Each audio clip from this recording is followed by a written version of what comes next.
आप सोचो, चक्कर में निकालने का भी तुम्हें चक्कर बना रहा है। तुम्हें और चक्कर चक्कर नजर नहीं आते हैं? खाने का चक्कर, घूमने का चक्कर, रिश्तेदारी का चक्कर, चिंताओं का चक्कर, परिवार का चक्कर, कमाने का चक्कर। इस चक्कर में तुम हो गए घन चक्कर। वो चक्कर तुम्हें समझ में नहीं आता। और यदि कोई त्याग, सोचो हमारी सोच कैसी है।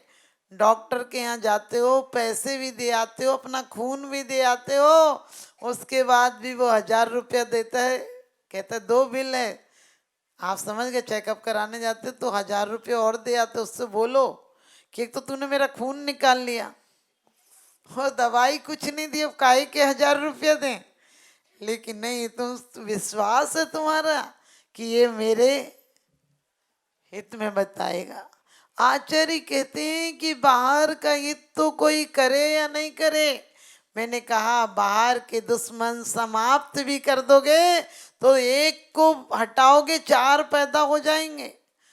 क्योंकि दुश्मन नहीं मरता है, बाहर का दुश्मनी और बढ़ जाती है। आप देखिए दुश्मनी क्यों बढ़ जाती है, क्योंकि एक को खत्म करो, एक को। आपने जब भी केस देखे क्राइम आदि के या वैसे, तो आपने क्या देखा, एक का मर्डर हुआ, उसके पीछे छुपाने के पीछे उसको मार दिया, वो गवाह देगा उसको और मार दिया। और अपन को लगता है ये तो सिर्फ अभिनेता करते हैं। हमारे कितने नेता हैं, हम लोग अभिनेताओं से कम नहीं है, सोच के देखना। चेहरे पे चेहरे हैं, दाग बहुत गहरे हैं, चेहरे पे चेहरे हैं, दाग बहुत गहरे हैं। और धर्म के नाम पर हम अंधे और बहरे हैं। आप देखो, पत्नी के सामने बोलोगे तो तुम्हारा चेहरा अलग हो जाता है। कोई ऑफिसर आ जाए तो बिल्कुल तुम्हारी ऐसी बोली में चाशनी घुलने लगती, जैसे रसगुल्ले में चाशनी भर जाती है। ऐसे मीठे बोलोगे, बढ़िया उसे रिश्वत भी दोगे और झुक झुक के दोगे। समझ गए ना? ऑफिसर से अलग। और उसी टाइम नौकर आ जाए, उसी समय तुम्हारा तुरंत गिरगिट को तो देर लगेगी, तुम तुरंत बदल जाओगे, तुम्हारी जुबान तुरंत हो जाएगी। आपको पता, उधार लेना हो और वसूली करना हो, कितना अंतर होता है। एक ही व्यक्ति से तुरंत रिश्ते बदल जाते हैं, क्योंकि हम अभिनय अभिनय करते करते, शायद अभिनय करने वाले को तो पता होता है, जो रामलीला में राम बनते हैं वो राम रावण खूब युद्ध में लड़ते हैं, लेकिन पर्दे के पीछे जाओ तो वो सब चाय पीते हुए एक साथ गले में, समझ गए, गले में हाथ डाले मिलते हैं। उन्हें पता है, लेकिन हम ऐसे अभिनेता हो गए, हमें पता ही नहीं होता है कि जीवन भी एक अभिनय है। जीवन में अभिनय करो, कोई बुराई नहीं है, लेकिन अभिनेता बनकर तो करो, पता हो कि हाँ ये मेरा फर्ज है, मुझे ऐसा रोल अदा करना है। लेकिन तुम तो अपने आप को भूल ही गए हो। अपने आप को हमें कभी ख्याल नहीं आता है कि मात गर्भ में कौल किया था, नाम जपूंगा मैं तेरा, इस झूठी दुनिया में आकर भूल गया मैं नाम तेरा। कब ख्याल आता है? सच पूछो, इस देह से आगे हमारा कोई पता नहीं पता। और जब इस देह का भी देखोगे, कितने रूप बदले हैं। माँ के गर्भ में थे, आज यदि उसको कोई, उस रूप को जो माँ के गर्भ में थे 5 महीने के होंगे, 4 महीने के होंगे, उस रूप को यदि कोई सामने रख दे तो हम भोजन नहीं निकल सकते। आप समझ गए, मांस का लौथड़ा, थोड़े से अंकुर निकल रहे, उसको देखकर खाना नहीं खा सकते हो। वो क्या हमारा रूप नहीं था? जब हम बच्चे थे तो कितने मजबूर थे, पैदा हुए थे तो कितना स्वरूप था। आप सोचो, जिस समय गर्भ में जीव आता है, सही पूछो, यंत्रों से देखने में भी नहीं आता है, करोड़ों सेल में से एक कोई सेल डेवलप होता है तो हमारा जन्म होता है। और उसके बाद बचपन के रूप देखो, अभी के रूप देखो, और कभी वैराग्य नहीं आ जाए तो 20 साल बाद का रूप देखा करो। कभी बूढ़ों को देखकर अपन हंस देते हैं। मैं कहती हूँ, लड़खड़ाते दौर पर हंसना बड़ा आसान है, लड़खड़ाते दौर पर हंसना बड़ा आसान है। गिरते हुए को थाम ले होता वही इंसान है, गिरते हुए को थाम ले होता वही इंसान है। अपने नजरिए को बदलिए। एक कैद खाने में एक ही कमरे में दो कैदी थे, एक कवि था और एक अपराधी था। अपराधी मैंने किसी का मर्डर करके आया था और दोनों एक ही कमरे में थे, एक सी सीलन थी, एक सी खिड़की थी। लेकिन जो कवि था वो कविताएं लिख रहा था कि परमात्मा क्या कृपा है, यहाँ पर भी एक खिड़की दी है, उससे रोशनी भी आती है, चांदनी भी आती है, धूप भी आती है और इतनी अच्छी हवा मिलती है, यहीं से तेरा दर्शन हो जाता है। कमाल का एक खिड़की तो बना रखी है दुनिया को देखने के लिए। और दूसरा जो अपराधी मर्डर करके आया था कहने लगा तू परमात्मा कितना बेकार है, इस सीलन की कोठरी में पास में नाली है, बदबू आती है और इससे ठंड लगती है, धूप आती है। आप समझ गए नजरिए का फर्क है। कभी मत सोचना कि परमात्मा ने इतना बुरा किया, सोचना परमात्मा ने अभी मेरी सांसें शेष रखी हैं, हम अपनी चिंताओं में नहीं चिंतन में लगाएंगे इसे और पत्थरों को सीढ़ियां बनाएंगे, पत्थरों को मूर्ति बनाएंगे। क्योंकि आपको पता है पत्थर यदि कारीगर के हाथ में जाता है, मिस्त्री के हाथ में जाता है तो सीढ़ी बन जाता है, और वही किसी मूर्तिकार के हाथ में जाता है तो मूर्ति बन जाता है। और कोई अनपढ़ गवार के सामने रख दिया जाए तो सिर फोड़ लेता है।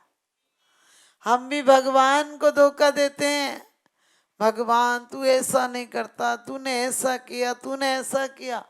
कभी भी ध्यान रखना हमारे घर में कुछ हो जाता तो कहते भगवान ने किया। अभी कुछ नहीं बिगड़ा, अभी तो बेटी बाप की है, अभी तो हमारी श्वासें शेष हैं। आचार्यों ने क्या कहा है, असाता का बंध कब होता है? आपको पता होगा शायद, आप सब सोचते हैं भगवान करता है। मैं कहती हूँ यदि ज्ञान मिला है तो आपने ज्ञान दान दिया होगा।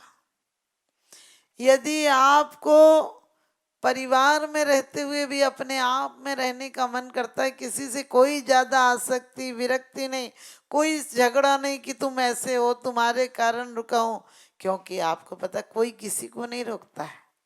हमारे अंदर के राग परिणाम है जो हमें निकलने नहीं देते। हमारा कोई दुश्मन नहीं होता है, हमारे अंदर की वासनाएं होती हैं। जब वासनाओं में जो व्यवधान करता है उसे हम दुश्मन मान लेते हैं, और जो वासनाओं में सहकारी होता है उसे हम मित्र मान लेते हैं।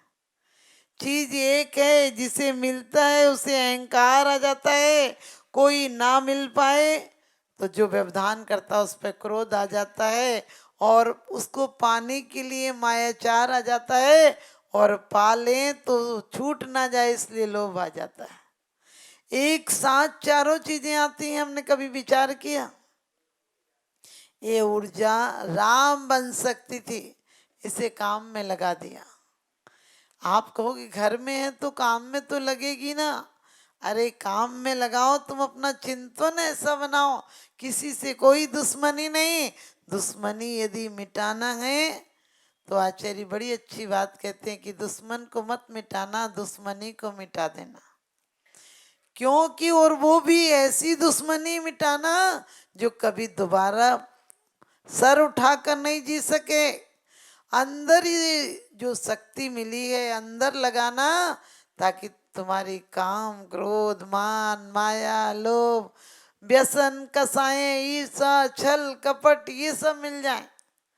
आप कई बार लोग कहते माता जी क्रोध आ जाता है, कभी सोचा क्यों क्रोध आ जाता है? तुम नौकर हो, वो मालिक हो गया, सामने वाला तुम्हारा मालिक हो गया कि दो शब्द कहता है और तुम दूध के उफान की तरह बाहर हो जाते हो। ये सोचो कि हम उफान नहीं लाएंगे, बल्कि एक कलाकार की भांति अभिनय करेंगे, संसार में रहेंगे। यदि क्रोध आता भी है तो 2 क्षण को आएगा।